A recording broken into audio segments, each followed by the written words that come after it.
Welcome back to another Behind the Scenes with George Lucas, this time from the Phantom Menace.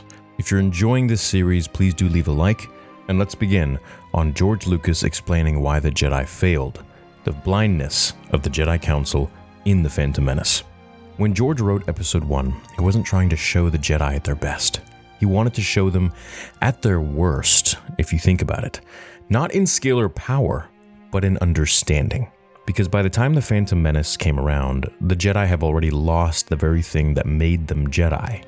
Something that Count Dooku saw and Qui-Gon Jinn. In the making of Episode 1, The Phantom Menace, George said the prequels were designed to explain why the Jedi fell.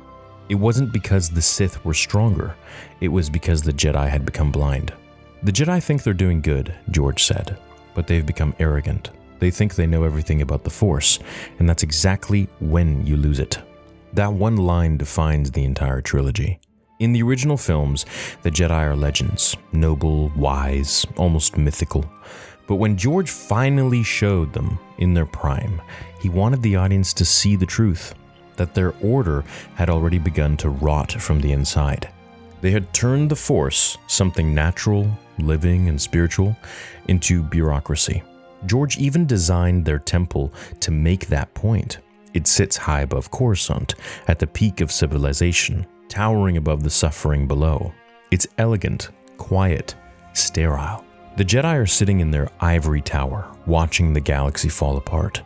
George explained, they've lost touch with the people. They don't feel the Force through life anymore, only through politics. And that's the tragedy of the Phantom Menace. The Jedi are surrounded by signs of the dark side's return, but they can't see them because they don't believe it's possible. The Jedi can't believe that the dark side could rise again because they think they've defeated it forever, George said. That's their greatest weakness. They think they're invincible. That arrogance blinds them to everything that matters. They meet Anakin Skywalker, the literal chosen one, and reject him out of fear. They sense the Sith's presence in the galaxy and dismiss it as myth. They lecture Qui-Gon Jinn for defying them, even though he's the only one actually listening to the will of the Force. George said that was deliberate. Qui-Gon represents the old way of the Jedi, spiritual, intuitive, connected to life itself. The Council represents what they've become, cautious, political, and afraid. Qui-Gon listens to the Force. The Council listens to rules, George said. That's why they can't hear what the Force is trying to tell them. And that was what George wanted to show the audience, that the Jedi had already failed long before Order 66. Their defeat didn't begin with Palpatine, it began with pride. When you look at Yoda and Mace Windu in The Phantom Menace, you see two masters who are powerful but uncertain. They talk about balance and prophecy, but they don't understand either. They fear Anakin because he doesn't fit their system, and that's exactly the point.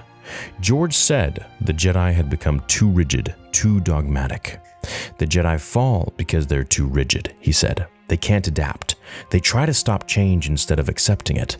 The Force is always moving and they've stopped listening to it. They think they're maintaining balance, but in truth, they've stopped serving the Force altogether. That's what lets Palpatine rise right under their noses. He doesn't hide because he's invisible, he hides because they've stopped looking. The dark side doesn't cloud their vision through magic, it clouds their vision through pride. And George wanted audiences to see that, to feel that frustration, watching an order so powerful, so noble, slowly destroy itself because it's forgotten what it's supposed to be. The Jedi were supposed to bring balance. Instead, they preserved imbalance. They feared emotion, denied attachment, and taught discipline at the expense of compassion. George says this line, the Jedi have become too political, too self-righteous. They think they're serving the Force, but they're serving themselves.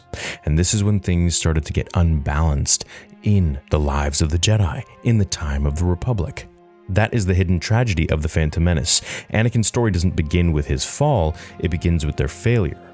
The Jedi find the chosen one, the one destined to save him, and instead of embracing him, they turn him into their greatest weapon. Anakin becomes what the Jedi made him, George said. They took a boy full of love and taught him to fear it. That's why George always said the prequels aren't about the rise of evil, they're about the corruption of good. because in the end, the Jedi didn't lose the Sith, they lost to themselves. It kind of reminds me of when I was a kid and I had a tennis coach and I was competing in tennis, and they said, it doesn't matter how good of a player you are, if you can't land your ball inside the lines and make it count, then the other player could just be eating a bag of chips on the other side and win the whole match. And that's kind of how we should look at the prequel trilogy. It's not that, yeah, the Jedi were at their height of power and they had so many Jedi, they had so many lightsabers and a lot of the Force, a lot of these powerful Jedi. Sure. But the bigger part of it was that they lost sight of the Force itself. So it didn't matter if Palpatine was as powerful as he was, or if he was weak.